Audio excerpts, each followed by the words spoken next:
Hey guys, তো এখন আমরা কথা বলবো ডাঙ্কি নিয়ে। এবার এটা কোনো রিভিউ নয়, এটা একটা আমার এক্সপিরিয়েন্স বলতে পারি সিনেমাটা দেখার। হলে বসে যেটা আমি এক্সপিরিয়েন্স করেছি, যে কথাগুলো আমার মস্তিষ্কে এসছে এবং যেটা আমি ফিল করেছি, এবং সেটার ওপর থেকে আমি একটা জাস্ট ওভারঅল অ্যানালিসিস করতে যাচ্ছি। হাই, আমি Dhruv, welcome to the reviews, let's start. Luttputt Gaya. তো প্রথমেই বলি যে ডাঙ্কি নিয়ে সত্যি একটা বিরাট আশা ছিল, কারণ এখানে যে রাজকুমার হিরানির মতো মানে আমার একটা ফেভারিট ফিল্ম মেকার এবং আমার one of the most favourite SRK একসাথে কম্বাইন হয়ে একটা সিনেমা বানাচ্ছে, এবং সেখান থেকে আমি অবভিয়াসলি 3 ইডিয়টস বা পিকে কিছু আশা করিনি, কিন্তু একটা দুর্ধর্ষ সোশ্যাল কমেন্ট্রি থাকবে, হিউমারাস কিছু থাকবে, এবং যেটা নাম ডাঙ্কি, এই ডাঙ্কি নামটার জন্য আমি একটু এর আগে পড়াশোনা করেছি যে ডাঙ্কি জিনিসটা কি, এই ডাঙ্কি ফ্লাইট না কাকে বলে, এবং সেটা পড়তে থেকে আমি জানতে পেরেছি যে ডাঙ্কি ফ্লাইট একটা হরিবেল এক্সপিরিয়েন্স। মানে যারা আজ পর্যন্ত পৌঁছেছে ডাঙ্কি ফ্লাইট নিয়ে, তাদের যে এক্সপিরিয়েন্সটা সেটা কিন্তু মানে একটা হরর ফিল্মের থেকে কম কিছু না। এই অ্যাকচুয়ালি ডাঙ্কি ফ্লাইটটাকে যদি শর্টে এক্সপ্লেন করি, মনে করুন আপনি ভারত থেকে বা বাংলাদেশ থেকে ডাঙ্কি ফ্লাইট নিচ্ছেন, তাহলে আপনাকে তার পাশের কোনো একটা দেশে যেতে হবে, সেখান থেকে আরেকটা দেশে যেতে হবে। মানে ভারত থেকে নিলে পাকিস্তান, পাকিস্তান থেকে নিলে আফগানিস্তান, ইরান, এরকম দেশ থেকে দেশান্তর হয়ে হয়ে হয়ে হয়ে আপনার যেটা মানে targeted country, maybe Canada, maybe USA or maybe UK, সেটাতে আপনি পৌঁছাবেন। কিন্তু তার মধ্যেও নানারকম ফেজ থাকে। কোনো জায়গায় এমন প্রচুর লোক, এক জায়গাতে একটা কন্টেনারের মধ্যে প্রচুর 25-26 জন লোক, ওখানেই অনেক দিন থাকতে হয়, ফুড কম থাকে, ওইখানেই পায়খানা করতে হয়, পেচ্ছাপ করতে হয়, সেই দুর্গন্ধের মধ্যে থাকতে হয় আপনাদেরকে। আবার অনেক সময় যেটা হয় যে একটা জায়গায় মনে করুন কয়েকদিন স্টে করতে হবে, মানে ক্লিয়ারেন্স পাচ্ছে না তখন মনে করুন প্রচুর ছেলে মেয়েকে এক জায়গায় রাখা হয়, সেখানে রেপ হয়, সেখানেতে ছেলেদের মেয়েদের দুজনকেই মলেস্ট করা হয়। সেখানেতে মানে আমি একটা পার্সপেক্টিভ থেকে লেখা পড়েছিলাম যে যিনি লিখছেন তিনি বলছেন, অ্যানোনিমাসভাবে তিনি লিখেছেন একটা গ্রুপে, কিন্তু তিনি বলছেন যে তার সাথে কী কী হরফিক ঘটনা ঘটেছে, এবং সেইখানেতে একটা উক্তি ছিল, মানে একটা লাইন ছিল যে তার পাশের ছেলেটাকে একজন নিয়ে গেল দুজন মিলে, এবং সে একটা ছেলে আর একটা ছেলে, মানে সে হয়তো গিয়েছিল, তাকে ধর্ষণ করলো। মানে রীতিমতো এই ধরনের জিনিস কিন্তু ডাঙ্কি ফ্লাইটে এই হররগুলো ঘটতেই থাকে।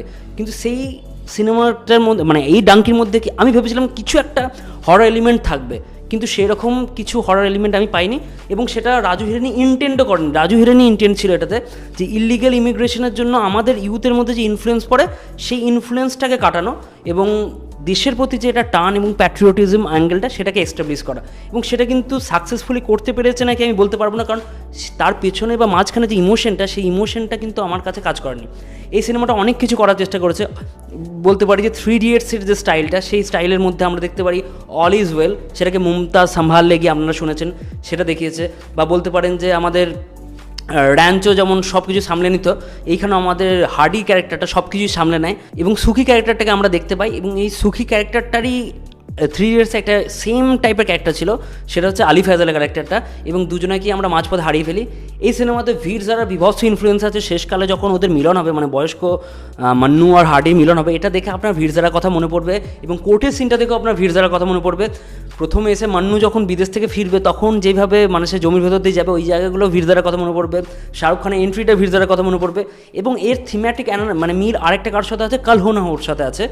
এটা হয়তো রাজু হিরানি সব কিছু বুঝেই শাহরুখ খানের সিনেমাগুলোকে সেলফ হোমাজ দেওয়ার জন্য করেছে। কাল হো না হোতে কী দেখেছি যে একটা শাহরুখ খানের ক্যারেক্টারটা বাকিদেরকে খুব হেল্প করছে, এবং শেষকালে গিয়ে তার মৃত্যু ঘটছে। এইখানে আমরা কি দেখছি যে শাহরুখ খানের ক্যারেক্টারটা বাকি তাদের বন্ধুদেরকে বিদেশে পাঠানোর জন্য নিজের যান পর্যন্ত দাওতে লাগিয়ে দিচ্ছে, এবং শেষ পর্যন্ত কি হচ্ছে, শেষ পর্যন্ত শাহরুখ খান এখানে মরছে না, এখানে যে লিড ফিমেল সেই ক্যারেক্টারটা মারা যাচ্ছে। এবার এই সিনেমাতে কিছু প্রবলেম আছে। প্রথম হাফটা খুবই সুন্দর কমেডি, মানে হিউমারাস, এবং তারপর মানে ইন্টারমিশনের 15 মিনিট আগেতে সিনেমাটা ক্রেসেন্ডো হিট করে, এবং সেই সময় সুখী ক্যারেক্টারটাকেও আমরা দেখতে পাই, এবং সেই সুখী ক্যারেক্টারটা দেখছি যে সে মারা যাচ্ছে, এবং তারপর ইন্টারমিশন আসে। ওই পর্যন্ত কিন্তু দারুণ লাগে, কিন্তু এরও একটা ফার্স্ট হাফের একটা প্রবলেম আছে, ওটা আমি পরে বলছি। এবার যখন সেকেন্ড হাফে যাই, জনরাটা খুব তাড়াতাড়ি শিফট হয়ে কোথায় ঢোকে, সোশ্যাল কমেন্ট্রিতে ঢোকে, এবং সেখান থেকে ওদের যে প্রবলেম, ড্রামাটা মেলো ড্রামার মধ্যে ঢোকে, মানে মেন ড্রামাটা যে তারা ইউকেতে গেছে, তারা যে প্রবলেম ফেস করছে, সেখানতে মেলো ড্রামাটা একটু বেশি হয়ে যায় ইন দ্য সেন্স যে এই ড্রামা সেকশনটাকে যদি ঠিকঠাক হ্যান্ডেল না করা হয়, তখন মনে হয় ওভার এক্সেসিভ। এবার এই হিউমারাস আর সোশ্যাল কমেন্ট্রি এই দুটোকে যদি ভালোভাবে কম্বাইন না করা হয়, তাহলে মনে হয় যেন যে একটা মোরাল স্পিচ বা মোটিভেশনাল স্পিচ কেউ দিচ্ছে। রিসেন্ট টাইমে অনেক সিনেমা এরকম বেরিয়েছে যেগুলো জাস্ট মনে হচ্ছে সোশ্যাল মেসেজের জন্যই সিনেমাটা বানানো, কিন্তু রাজু হিরানির সিনেমা কখনোই এমন মনে হতো না। আপনি বলতে পারেন 3 ইডিয়টসের কথা, বা আপনি বলতে পারেন পিকের কথা। পিকেতে কোথাও মনে হয়নি যে রাজু হিরানি চেষ্টা করছে যে ধর্মের এইগুলো প্রবলেম, তো সে আপনাকে একটা এথিস্টের মতো বোঝানোর চেষ্টা করছে। সে কিন্তু খুব সুন্দর স্টোরির মাধ্যমে, জোকসের মাধ্যমে, মজার মাধ্যমে এগুলোকে আপনাকে বুঝিয়েছে। কিন্তু এই সিনেমাতে রাইটিংয়েতে কিন্তু খামতি আছে। এই সিনেমার রাইটিংয়েতে যথেষ্ট মানে পরিমাণ মেটেরিয়াল নেই, সেটা আমি বলতে চাইছি। সেকেন্ড হাফেতে গিয়ে এত মানে ইমোশনগুলো কেন আমাদের সাথে কানেক্ট হয় না, এক তো হচ্ছে খুব ফাস্ট কাটে ইমোশনগুলোকে ধরতে দেওয়া হয় না, এবং প্রচুর কিছু চলছে সিনেমাটার মধ্যে।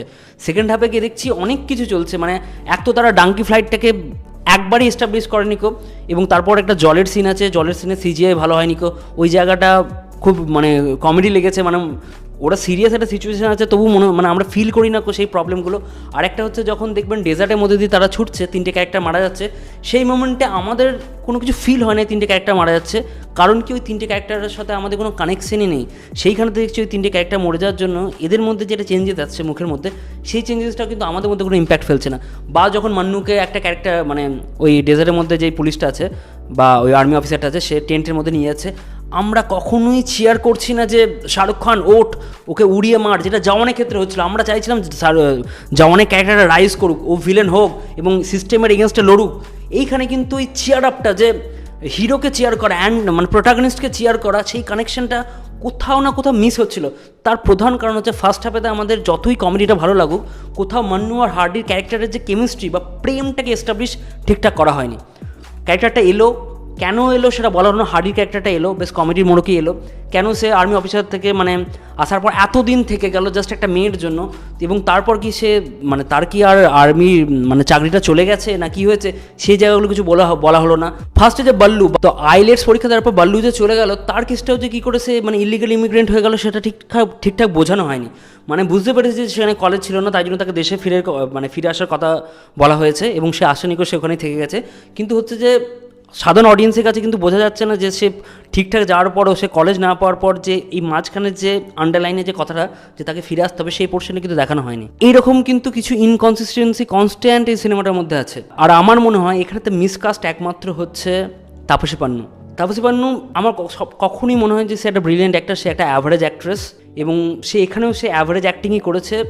তার যে স্পার্কগুলো সেগুলো আমরা কিছু দেখতে পাইনি। ভিড়জেরাতে আমাদের যে ফিলটা হয়েছিল সেটা স্টোরির জন্য তো হতেই হবে, কিন্তু পারফরমেন্সের জন্য আপনি ভাবুন যে ভিকি কৌশলের সুখী ক্যারেক্টারটা, ওই ক্যারেক্টারের মধ্যে কিছু বিরাট কিছু লেখাতে স্পার্ক আছে বা বিরাট হিউমার আছে, কিচ্ছু নেই ভিকি কৌশল সেটাকে নিজে থেকে করেছে ট্রান্সফর্ম ওই ক্যারেক্টারটাকে।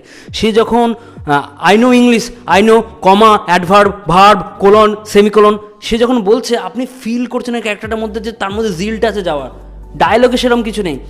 এটাই হচ্ছে পারফরমেন্সের কথা। মান্নুর যদি মানে মান্নুর ক্যারেক্টারটার মধ্যে যদি তাপসী পান্নু সেই পারফরমেন্সটা দিতে পারতো যেটা রিকোয়ার্ড, মেবি জওয়ানাতে ছোটো সিনেতে দীপিকার যে ইম্প্যাক্টটা ছিল, কত সুন্দর ইম্প্যাক্ট ছিল, তার তো খুব বেশি ডায়লগ ছিল না। সেটা হচ্ছে যে পারফরমেন্স অনেক সময় কিন্তু একটা ক্যারেক্টারটাকে অনেক লেভেল ওপরে নিয়ে চলে যায়। সেই কারণে মান্নু আর হার্ডির শুধু যে রাইটিং লেভেলে ফেল করেছে তা না, অনেকটা তাপসী পান্নুর মানে অ্যাক্টিংয়ের জন্য করেছে। আর একটা জিনিস যেটা মনে হয়েছে সেটা হচ্ছে শাহরুখ খান পুরো সিনেমা জুড়ে মারাত্মক ভালো পারফর্ম করলো। কিছু কিছু জায়গায় তার এজের জন্য বোঝা যাচ্ছে যে কিছু কিছু জায়গায় তার মানে ইমোশন পোর্ট্রে করার জন্য সে একটু ফোর্সফুলি বা একটু ওভার অ্যাক্ট করছে। সেটা আমরা কখনোই পুরনো শাহরুখ খানকে দেখতাম না, বা রিসেন্ট টাইমে আমি জওয়ানেও দেখিনি সে যে ফোর্সফুলি ওভার মানে মেলোড্রামাটিক হয়ে যাচ্ছে। সেটা হতে পারে মানে রাজু হিরানি তাকে ওভার ড্রামাটিক হতে বলেছে, সেটা একটা কারণ হতে পারে। আরেকটা হতে পারে man he is 59 years old, মানে 59 বছর বয়স, এবং এই বয়সে যতই উপর থেকে ঠিক রাখুক আমার মনে হয় ফেসিয়াল মাসেলের উপর অতটা কন্ট্রোল কারো থাকে না। স্টিল সে যে এতটা চার্মিংভাবে পুরো সিনেমাটাতে আছে, সে লুটপুট গায়েতে ওইভাবে নাচ করছে এবং অডিয়েন্সরা পাগল হয়ে যাচ্ছে, সেটার জন্য kudos to the king. And সত্যি মানে শাহরুখ খান যে পুরো সিনেমাতে এই বয়সের পরও ওই দৌড়ঝাঁপ, ওইভাবে ডান্স মানে কোরিওগ্রাফিগুলোকে পারফর্ম করা দারুণ। সেকেন্ড হাফেতে ওই কারণেই যে ইমোশনাল রোলার কোস্টারের মধ্যে দিয়ে আমরা যাচ্ছি, এবং সেকেন্ড হাফের কমেডিগুলো কিন্তু ঠিকঠাক মানে বসছে না আর সেকেন্ড হাফের কোনো ইমোশনই আমাদের সাথে কানেক্ট হচ্ছে না, প্রচুর জনের সাথে হচ্ছে না। তার প্রধান কারণ হচ্ছে ওটাই যে আপনি ভিড়জেরার থিমটাকে কপি করতে পারেন, আপনি ওদেরকে বয়স্ক করে ফিরিয়ে আনতে পারেন, কিন্তু আপনার সিনেমাটা কোনো একটা পয়েন্টে গিয়ে যেন না সোশ্যাল কমেন্ট্রি দাঁড়াচ্ছে, না কোনো একটা কমেডি সিনেমা দাঁড়াচ্ছে, আর না সিনেমাটা দাঁড়াচ্ছে যে ডাঙ্কি ফ্লাইটের ওপর। কারণ ডাঙ্কি ফ্লাইটের ওপর যদি সিনেমাটা হতো তাহলে ইটস এ হরার, থ্রিলার এবং স্ল্যাশার জনরার টাইপের একটা সিনেমা হয়ে যেত। কিন্তু ডাঙ্কি ফ্লাইটে যখন আপনি যাননি, আপনি দেখাতে চেয়েছেন যে একজন বিদেশে যাচ্ছে এবং বিদেশ থেকে ফিরে আসছে, এবং সেটা আপনার মেসেজ। এবং সেটা একটা অন্য ওয়ার্ল্ডে ঘটছে, একটা আইডিয়ালিস্টিক ওয়ার্ল্ডে ঘটছে যেখানে সব কিছু ঠিক হয়ে যাচ্ছে, এবং রাজু হিরানি এটা করে থাকে। কিন্তু এইখানেতে স্ক্রিন প্লের ফল্টের জন্য সেই জায়গাগুলো যেগুলো এস্টাবলিশ করার ডিরেক্টর চেষ্টা করছে সেগুলো কিন্তু ঘটছে না। এখানে তো আমাদের ভালো লাগছে না শেষে যখন ওই কমন একটা ট্রোপ যে হয় নায়ক মারা যায় বা নায়িকা মারা যায়। কাল হো না হোতে যখন শাহরুখ খান মারা যাচ্ছিলো আমরা প্রত্যেকজন কেঁদেছিলাম, কিন্তু এইখানেতে যখন তাপসী পান্নুর মান্নু ক্যারেক্টারটা মারা যাচ্ছে, শাহরুখ খান কাজ ওই জায়গাতে আমরাও ফিল করছি। ওই টাইমে কিন্তু মান্নুর জন্য আমাদের সেই কষ্টটা হচ্ছে না যেটা কিন্তু ডিরেক্টর ইন্টেন্ট করেছে যে তোমাদের এই পেনটা ফিল হওয়া উচিত, কারণ একটা লিড ক্যারেক্টার মারা যাচ্ছে এবং সেখানে হার্ডি তার প্রপোজালটা দিতেই পারছে না, তার আগেই সে মানে ইহলোক ছেড়ে পরলোকে চলে যাচ্ছে। এই জায়গাগুলো হয়তো একটু স্ট্রেচ হয়ে গেছে, কিছু কিছু জায়গাতে এডিটিংটা আরও মানে সিনেমাটা আরও শর্ট করা যেত। এবং রিসেন্ট টাইমে আমি দেখেছি যে খুব বড় বড় ডিরেক্টর কিন্তু এই মানে ফেলিওরগুলো কনস্ট্যান্টলি দিয়ে যাচ্ছে। ভাবুন বিশাল ভারদ্বাজ, ওরকম একটা স্টলওয়ার্ড ডিরেক্টর কিন্তু রিসেন্ট টাইমে অনেক বাজে কাজ দিয়েছে। লোকেশ কানাগরাজ বাজে দিল, তারপর জোয়া আখতার আর্চিজ বার করলো, এবং রাজু হিরানিও। আমি বলছি না যে বাজে ফিল্ম, আমি বলছি যে রাজু হিরানি আর এসআরকে যেই লেভেলে সিনেমা করছে রিসেন্ট টাইমে, রাজু হিরানি যেটা ট্র্যাক রেকর্ড বা এসআরকে যেটা ট্র্যাক রেকর্ড বা এসআরকে যেটা টপ 5 ফিল্মস, এদের দুজনের কম্বিনেশনে কিন্তু এই সিনেমাটা তার ধারের কাছেও যায়নি। এবং এসআরকে যেটা ক্যালিবার অ্যাজ এ পারফর্মার বা রাজু হিরানির যেটা ক্যালিবার মানে সে যা যা সিনেমা বানিয়েছে সেই অনুযায়ী কিন্তু এই সিনেমাটা সেই পয়েন্টগুলো বা সেই ইমোশনগুলোকে আমাদের পোর্ট্রে করাচ্ছে না, সেই জিনিসগুলোকে আমাদের ফিল করাচ্ছে না। এবং কোনো জায়গাতেও মনে হচ্ছে না যে আমরা একটা মানে এমন ক্যারেক্টারদের দেখছি যাদেরকে আমরা কখনোই ভুলতে পারবো না। আপনি সিঙ্গেল ক্যারেক্টার বলুন যেখানেতে আপনি কখনোই ভুলতে পারবেন না যে এই ক্যারেক্টারটাকে এই সিনেমা থেকে আপনার কাছে সারাক্ষণ থেকে যাবে।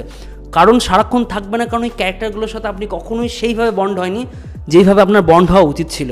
আর এর মধ্যে আরেকটা জিনিস হচ্ছে যে প্যাট্রিয়টিজমটাকে একটু ফোর্স ফিট করা হয়েছে প্রথম দিক থেকে শেষ দিক পর্যন্ত। আমি এটা সঞ্জুতে দেখেছিলাম যে রাজু হিরানি কিছু কিছু সময়তে না সিনেমার মোড়টাকে অন্য ধরনের করে দেয়। যেমন সঞ্জুতে সঞ্জয় দত্তের কাজকর্মগুলোকে একটু হোয়াইট ওয়াশ করার চেষ্টা হয়েছিল, এইখানেতে প্যাট্রিয়টিজমের অ্যাঙ্গেলটাকে দেওয়ার দরকারই ছিল না। সেই জায়গায় কিন্তু রাজু হিরানি কিছু কিছু জায়গাতে জাস্ট অডিয়েন্সকে একটু প্রভোগ করার জন্য ওই জায়গাগুলো দিয়েছে। আপনার কি মনে হচ্ছে মুন্না ভাই এমবিবিএসে সঞ্জয় দত্তের মনোলগটা, এইখানেও কিন্তু শাহরুখ খানের কয়েক জায়গাতে ওইরকম মনোলগ আছে, কিন্তু মনোলগগুলো এখানে কাজ করছে না, মনোলগগুলো আমাদেরকে কনভিন্স করছে না, আমাদের হিট করছে না। কিন্তু যেমন এই মনোলগগুলি শাহরুখ খান যখন ওই একটা বড় মনোলগ দিচ্ছে যে আপনারা 5 টাকার কয়েল কেনার সময় 1000টা কোয়েশ্চেন করেন কিন্তু সরকারকে কেন কোয়েশ্চেন করেন না, সেই জায়গাতে আপনার কিন্তু গায়ে কাঁটা দেবে। ওটা একটা মাস মশালা সিনেমা, ওটা কিন্তু এটা কখনোই এই social commentary the art cinema নয়, ওটা পিওর মাস মশালা যার মধ্যে প্রচুর ফ্লস থাকতে পারে, কিন্তু সেই সিনেমার যেটা মেসেজ সেটা কিন্তু পার্টিকুলারলি অ্যাটলি ডেলিভার করতে পেরেছে, এবং সিনেমার সেটাই সবথেকে ইম্পর্টেন্ট পার্ট। এইখানেতে রাজু হিরানির যেটা ইন্টেন্ট ছিল, যেই মেসেজটা দেওয়া দরকার ছিল, সেইটা কিন্তু কনভে হয়নি। তার ইমোশনটা আমাদের সাথে সেকেন্ড হাফেও কানেক্ট হয়নি, ফার্স্ট হাফে ইমোশনটার জায়গায় হিউমারটা দারুণ কানেক্ট হয়েছে। আমরা ওই কারণে আমার মনে হচ্ছে ফার্স্ট হাফটা যতই এন্টারটেনিং লাগুক গোটা সিনেমা অনুযায়ী কিন্তু ফার্স্ট হাফে উচিত ছিল। সেকেন্ড হাফে যেহেতু তাদের মধ্যে বিচ্ছেদ হবে, হার্ডি আর সান্ধুর রিলেশনটাকে এস্টাবলিশ করা, এবং সেই জায়গায় আমার মনে হয় total as a screen play fail করেছে। আর সিনেমাটোগ্রাফি কিন্তু কালার গ্রেডিং দারুণ, বিজিএম ভালো, খুব ভালো না, ডেজার্টের টাইমে যেই ফাইটটা হবে সেই জায়গাতে বিজিএমটা খুব সুন্দর এবং স্মার্ট ইউজ করেছে। আর অরিজিৎ সিংয়ের গান তো সারা জীবনই আমাদের ভালো লাগে, লুটপুট থেকে শুরু করে। সোনু নিগমের গান আপনি শুনলেই কাঁদবেন, এবং ভিড়দাদাতে যেমন কেঁদেছিলেন এখানেও সেরকম ফিলটা দেবে। এবং যেটা বললাম সব থেকে ইউএসপি যে এটা সিনেমাটার ফার্স্ট হাফের কমেডি বিভৎস ভালো কিছু কমেডি আছে। হ্যাঁ, কিছু কিছু জোকস আপনি শুনেছেন, দেখবেন রঞ্জনার একটা জায়গা আছে যে ওই রঞ্জনাতে যেমন ধনুষ ওই টাকার মালা পরে সাইকেল চালিয়ে ঘুরে বেড়াচ্ছে, ওই সিনটা ওখানেতে কিছু জায়গায় দেখতে পাবেন। অনেক সিনেমারই এরকম 3 ইডিয়টসে নিজের সিনেমার রেফারেন্স আছে, মনোলগেতে আমাদের মুন্না ভাই এমবিবিএসের রেফারেন্স আছে। তারপর প্রথমেই তো বললাম ওই সুকির ক্যারেক্টারের সাথে আলি ফাজালের মিল পাবেন, কাল হো না হো সাথে এই সিনেমাটার অনেকটা থিমেটিক মিল পাবেন। ভিড় জারার প্রথম এবং শেষ জায়গাতে তো পুরোপুরি বুঝতে পারবেন যে ভিড় জারাকে মানে ওই যখন দুটো ক্যারেক্টার হার্ডি আর মান্নু আসছে তখন বুঝতে পারবেন পুরোপুরি ভিড় জারা দেখছেন আপনি। বাট ভিড় জারার মেন পয়েন্ট ছিল ড্রামা, ওর তৈরি হয়েছিল, প্লটটা লেখাই হয়েছে যে ওরা দুজনে মিট করবে ওই বুড়ো বয়সে, এবং ওইটার জন্যই গোটা প্লটটা মানে গ্র্যান্ড স্কিমে ওইটাই দাঁড়িয়েছে।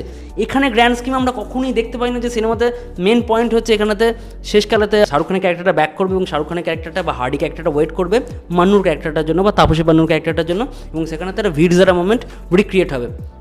এবং যেহেতু আপনি দেখতে পাচ্ছেন না, যেহেতু আর ওরা টুইস্টও নয় যে আপনি দেখতে পাচ্ছেন না হঠাৎ করে এলো তাই ভালো লাগলো, আপনি ড্রামার পার্সপেক্টিভে দেখতে পাচ্ছেন না, ওই কারণেই কিন্তু লাস্টের এন্ডিংটাও সেই এন্ডিং হলো না যেটা অ্যাকচুয়ালি হওয়া উচিত ছিল। বাট সিনেমাটা দারুণ, আমি বলছি না যে ওয়ান টাইম ওয়াচের জন্য খুবই ভালো cinema, light hearted comedy cinema, কিন্তু অ্যাকচুয়ালি ডাঙ্কি যদি আপনি পড়ে থাকেন, যে আপনি পড়ে নিয়েছেন ডাঙ্কির ব্যাপারে, যে ডাঙ্কির এই যে জার্নিগুলো দেখতে পাবো, ডাঙ্কির বর্বরতাটা দেখতে পাবো, বা দেখতে পাবো ইলিগাল ইমিগ্রেন্টদের সাথে কী কী টর্চার হয়, বা ওই পোর্শনগুলো আপনি খুঁজছেন যেগুলো অনেক ইউরোপিয়ান সিনেমাতে দেখানো হয়, ইমিগ্রেন্টসদের প্রবলেমগুলো বা ইলিগাল ইমিগ্রেশনের জাস্ট মেসেজ ছাড়া যদি অন্য কিছু দেখতে চান, এই সিনেমাটা কিন্তু সেগুলো ডেলিভার করে না। বা ভিডিওটার মতো টপ নচ কোনো ইমোশনও ডেলিভার করে না। বা কাল হোনার মতো যখন কোনো ক্যারেক্টার মারা যায় আপনি ফুটকে কাঁদবেন, চোখ দিয়ে কনস্ট্যান্ট জল বেরোবে, সেরকম পারফরমেন্সও কিন্তু ডেলিভার করে না। আর এই ছিল আমার ইন্ডিয়াতে অ্যানালিসিস। আপনার কেমন সিনেমাটা লেগেছে সেটা আমাদের কমেন্টে জানাতেই পারেন। আর ভিডিওটা যদি ভালো লাগে লাইক, শেয়ার এবং সাবস্ক্রাইব করে দিন। আর আমি চাই ফিউচারে এসআরকে আবার একটা টপ নচ সিনেমা আনুক, এবং প্লিজ এটার থেকে বেটার হোক। এবং আমি চাই রাজু হিরানিও ফিউচারে যেন প্লিজ একটা 3 Idiots বা পিকের লেভেলের আর একটা সিনেমা দেখতে চাই। এরকম মিস অ্যাপ আমরা কেউই পছন্দ করি না, অত বড় বড় স্টারদের কাছ থেকে, অত বড় বড় ডিরেক্টরদের কাছ থেকে।